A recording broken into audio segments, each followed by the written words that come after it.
Hello and welcome to today's Revisited. Today we're talking about the effects of one of the world's most destructive and costliest natural disasters, a hurricane in which nearly 2,000 people died. Hurricane Katrina began over the Bahamas in August 2005 as a depression, but it soon became a tropical storm. She crossed Florida, really strengthened in the Gulf of Mexico, before hitting land again, the destruction incredible right along the coast. Worse hit was New Orleans as a series of key levees or dikes simply failed and water poured into the city. It swamped inland, eventually flooding 80% of New Orleans in waters that did not subside for weeks. As the storm hit, estimates say 4/5 of people had already fled, but many remained in their homes or in special centres. The roof of the Louisiana Superdome was severely damaged. Over 15,000 people left sheltering inside for days afterwards, one describing life there as a sweltering cesspool of human misery. Outside, bodies floating in the water, people dying from thirst and exhaustion. Go baby out here. They don't have no formula, no water, and they want us to survive out here. Where's FEMA? Where's the mayor? Soon, law and order broke down. There was widespread looting. There was also intense criticism of the speed of the response, even allegations that race and class affected the decisions made. Many singled out President George W. Bush, criticised for initially just surveying the damage from the window of Air Force One. This government will learn the lessons of Hurricane Katrina. We're going to review every action and make necessary changes so that we are better prepared for any challenge of nature or act of evil men that could threaten our people. In the months and years that followed, it's been estimated that over 1 million people never went back to the coast. New Orleans itself continues to recover, and France 24's correspondents Dan de Saint-Hippolyte and Philip Crowther have been back to meet those still rebuilding their lives.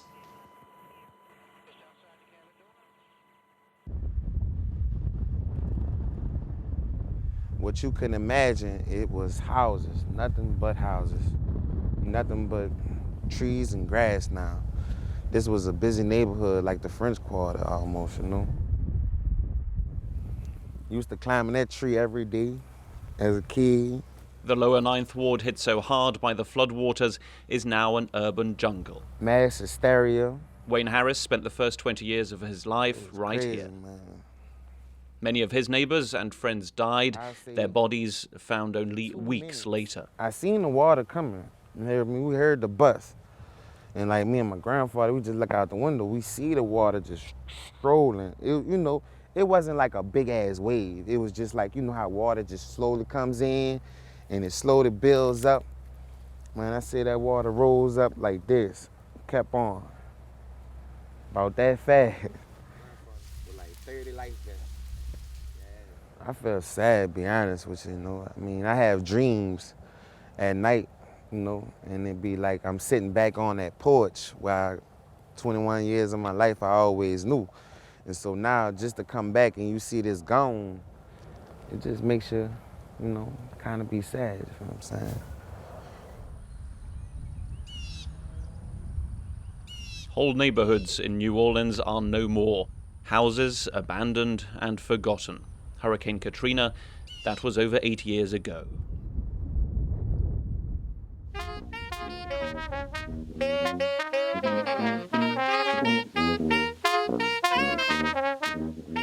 Wayne Harris was evacuated to Texas. He only recently returned to rebuild in another part of town. He lives off his music and plays the sousaphone in the New Creations brass band.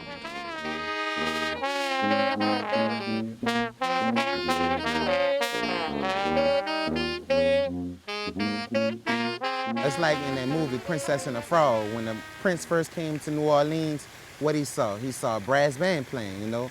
So like, we just want to be a part of the tradition and keep it alive, and not to mention, we want to be one of the biggest bands to ever touch this city as well. That's our dreams, and hopefully the Lord will help us fulfill our dreams as well. This place looking like World War III hit it. I mean, but the progress now that you see, especially in the business parts of the city, is really grown. And now they have plans on, 10-year plans to have this city within the next 10 years to be the new Hollywood. Some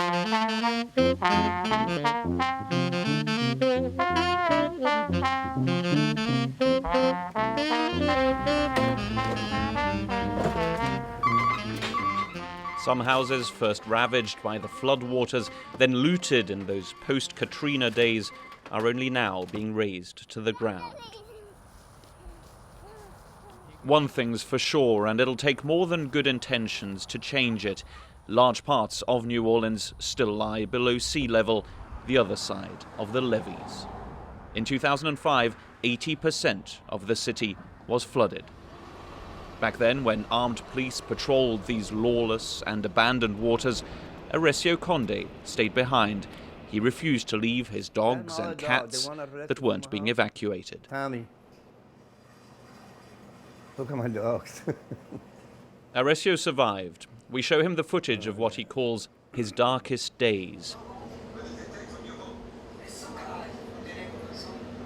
First he smiles, proud of how he beat the flood, but then the memories of the animals that didn't survive, the house he lost, the cancer he was being treated for at the time, his medicine, also swept away.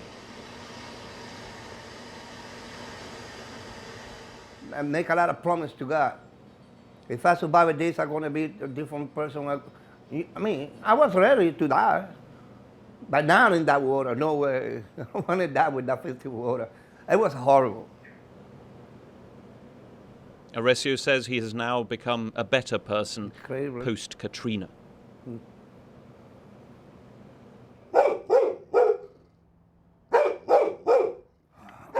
Who would have bet against a tragic end to this story? But there's a big silver lining. In order to build a new hospital, the debris of his destroyed house was bought up for good money. It's real quiet. You see, there's nobody here. They give me the cash money to pay for this house cash. I'm happy with what they did for me. I never expected anything like that.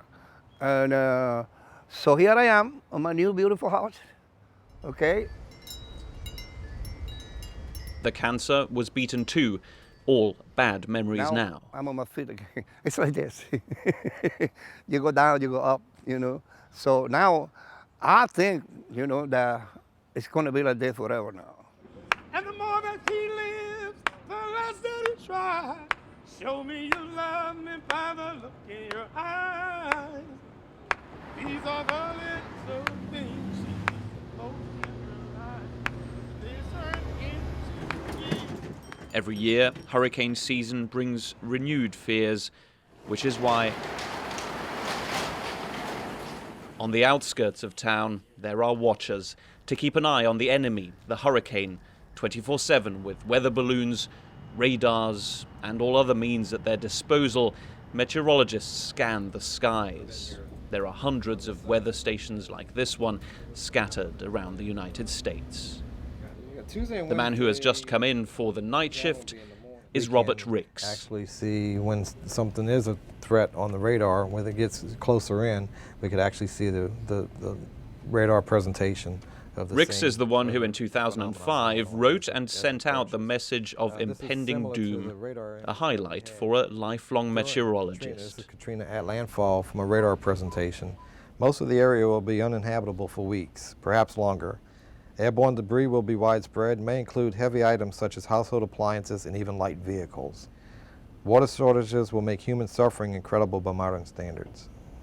We feel like the situation is now improved based on what has been done to at least safeguard against another Katrina or something less than Katrina. Now, we still feel like there's a big vulnerability for a Category 4, Category 5 type threat. There is this cost factor involved where, you know, to make it extremely safe for every eventuality is virtually impossible. The year's hurricane season ended without major damage. That is good news, and New Orleans can rest assured and sleep tonight.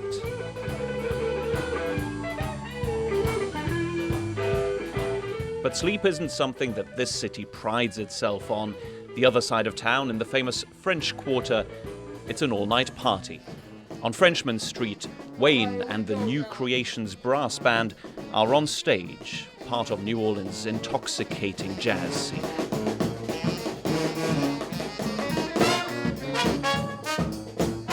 Twain is the backbone of the band.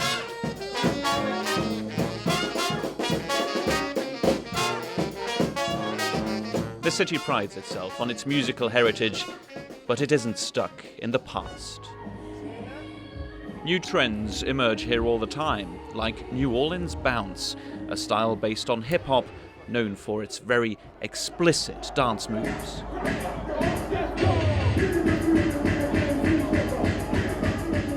This is Encore nightclub in a tough part of town. MCing tonight is Sissy Nobi, one of the stars of New Orleans bounce.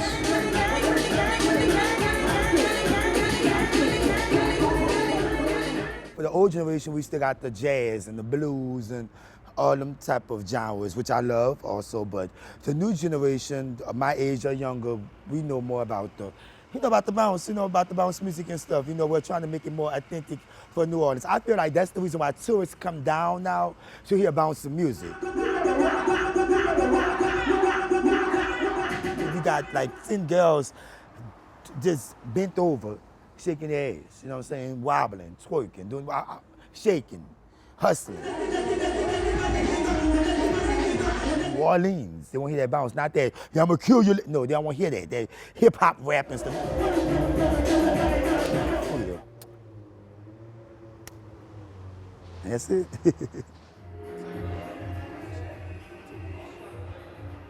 There's a more somber side to the night here. The city leads the statistics nationwide in terms of urban and gang violence. The murder rate here is shocking. During our week of filming, there was a murder every day. There was an appeal by the police for witnesses as well for this murder in plain daylight. There are shrines to the dead throughout New Orleans, this one for a teenager. Since Katrina, the situation hasn't changed, and won't, it seems. New Orleans and gang violence go hand in hand.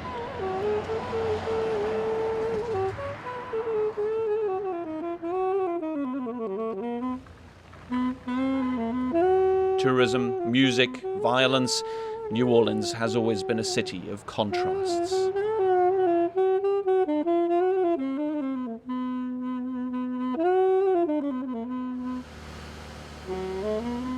The city also moves to the rhythm of hammers and power drills, the land where this new university medical center now stands, as well as houses like Horacio Conde's, was once flooded by stinking water.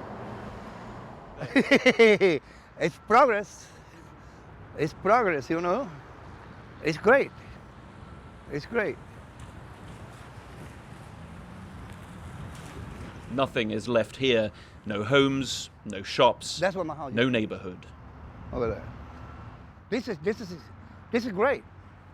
This is so good for the city and for the people. It's real good, And like I said before, the progress is stopping on that bridge over there. You see all the hospitals out on the other side, the hotels and everything. So it was like that for years and years and years until this project here. So this is good. This is where the water used to be all over here. All the way.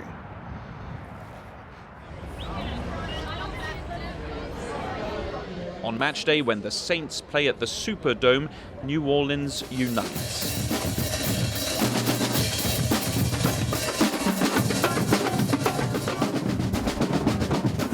Football has been back at the stadium for a while now, but once there were 15,000 people stranded under its leaking roof.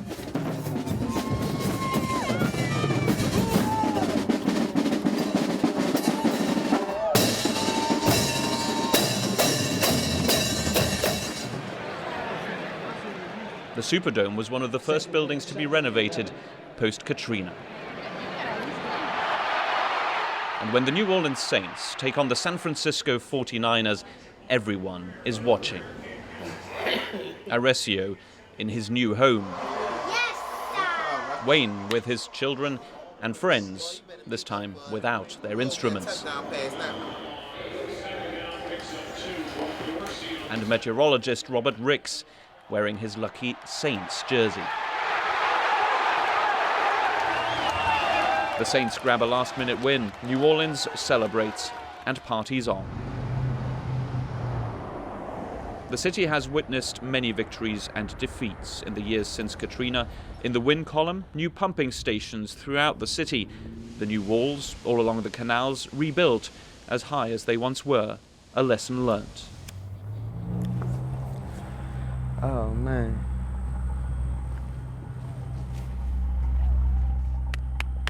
Yeah. I don't think no Katrina gonna ever hit again though. It was 25 years from Betsy, you know. If a category 5 actually hit here, or a 4, I think it's just gonna be over for it. It's gonna be done. That'd probably be too hard to rebuild again. But knowing the city, it'd probably bounce back again. Those who have rebuilt their lives since and those who try to build a career here will have to put their trust in these walls. In the lower 9th Ward, there is some life amid the desolation. New homes come on stilts, just in case. And they also come with escape hatches to get out if the waters were to rise again. The people of New Orleans rebuilding their lives after the devastation of Hurricane Katrina. Well, that's this week's Revisited. Thanks for watching. Stay tuned, of course, for more editions coming up.